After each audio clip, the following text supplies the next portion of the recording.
It's always difficult. For a start, most people will have to compromise where they put their vote. I look at some parties. I know I'll never vote. I'd never vote for the Tories. I'd never vote for Reform.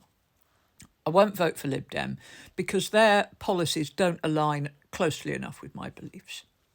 Labour, I disagree with the way Labour stands at the moment on economics, but I believe that they have a good chance of winning, and I am prepared to compromise on the economics because I also know that to get the things that I do want, which is action on climate change, the NHS, and I want the social welfare system to work for people who need it, so that the vulnerable people who cannot work, who are unable to work, can access the help they need, both financial and otherwise. And to do that, we need money. We need to have a successful, growing economy to fund that. So I'm not an economist, so if they say that will work and that's their first thing they're doing is trying to put money in the pockets, I'll back up on that. The other thing that you need to do is, so you need to work out where you can compromise. And some people can't compromise.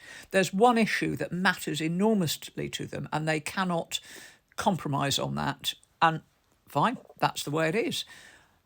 Go and then look at tactical voting, because it may be that you can't compromise, and it doesn't matter if you vote Green or not. It doesn't matter if you vote for a frog. There's another party that's going to get in no matter what. So you can just vote with your conscience. The only time I would worry, for example, where I am now, we have had a Conservative MP for over 20 years. I hate the man.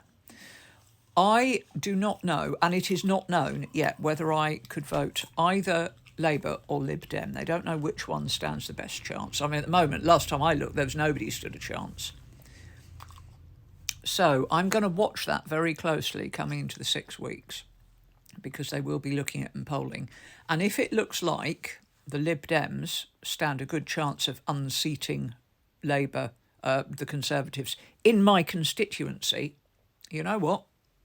I'm going to swallow it. I'll vote Lib Dem. Likewise, if Labour, I will vote for Labour, because my priorities are Tories out first, and I want a government with a really good mandate, so that when they get into power, they don't have to fuff around making deals. They can hit the ground running and go with it and get as much done in 4 years as they can. And I will take anything except Reform and the Tories.